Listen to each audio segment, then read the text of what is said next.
پیامبرتان گفتی عزیز من، به عنوان ما وقت ما با تو ضایع نمیکنم، اما برات میارم که گفتی پیامبر ما به کس توهین نکرده، درست است؟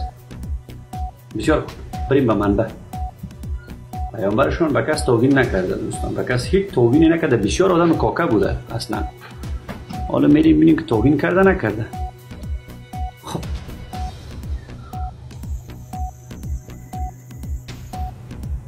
دوستان عزیز، روایت حسن یک روایت، یک کتاب.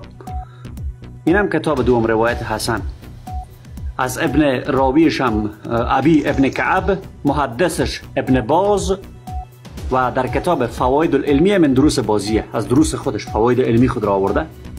صفحه و رقمش هم در اینجا آمده، حدیث شماره چندم؟ 206. خلاصه حکم محدث حدیث حسن است. ببینید عزیزان، ضعیف نیست، حسن هست. میریم به متن. کسی که عزاداری به شکل جاهلیت میکنه، برش بگوین که آلت تناسلی پدر خود خورده باشه، در دهن خود گرفته باشه. پیامبرتان چی گفته عزیز؟ این چی پیامبری بوده که فحاشی کرده؟ میشه ترجمه شه بیارین شما؟ ترجمه شما برات گفتم، اگر تو چپ از این داری بیار برای ما. نه خیر تو اگر ترجمه داری بیار عزیز من قبول کنم. هر کی تو تا پیشتر همین حدیث ترجمه شده عزیز من، یک لحظه صبور باش. نه اجازه بده، تا پیشتر صبور باش که من ترجمه شده برات بخونم. که مثلا وقتی که آمد یک آدم غالمغال نکو، یک لحظه صبر کو. چیخ نزن، داد نزن که من ترجمه شده برات بخونم. داد نزن، چرا چیخ میزنی؟ گفتی ترجمه بخون، ترجمه شده برات بخونم. منابعش همه اینجا آمده، هم در کتب شیعه، هم در کتب اهل سنت.